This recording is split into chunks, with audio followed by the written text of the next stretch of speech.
Na sasa tuungane na Mariam Emily kutoka mkoani Kagera.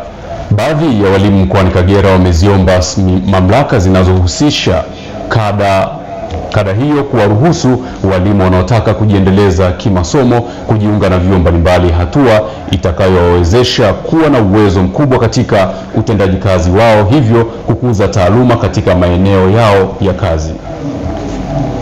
Walimu hao wameyasema hayo katika mahafali ya 3 ya chuo cha DC Brilliant kilichopo katika kata ya Nyakato wilayani Bukoba mkoani Kagera. Distance nipo Ngara, chuo kipo Bukoba. Ukienda kwa mwajiri atakwambia mpaka akupe muda wa kuwekwa katika mpango wa mafunzo, kitu ambacho wakati mwingine ule muda wa kusubiri mambo mengine yanaingilia, malengo yako hayatimii.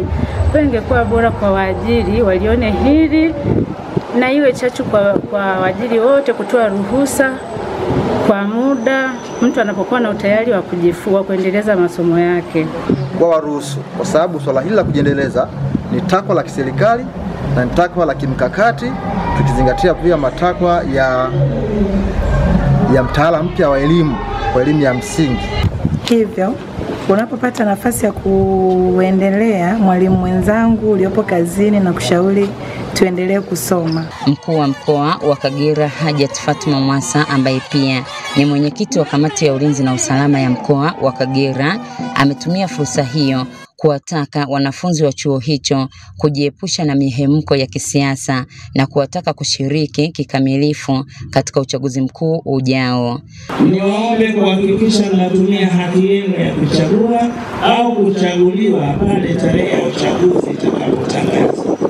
Aidha, niwaombe sote kwa kushirikiana tulinde amani na utulivu wakati wote wa michakato ya uchaguzi bila kujihusisha na vitendo vitakavyopelekea uvunjifu wa amani katika mkoa wetu.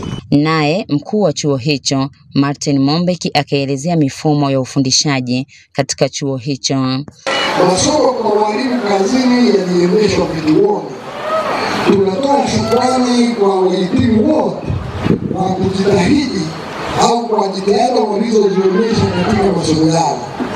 Wanachuo waliokaa chuoni waliweza kufanya kazi za ziada za kufanya chuo kama mnavyokiona.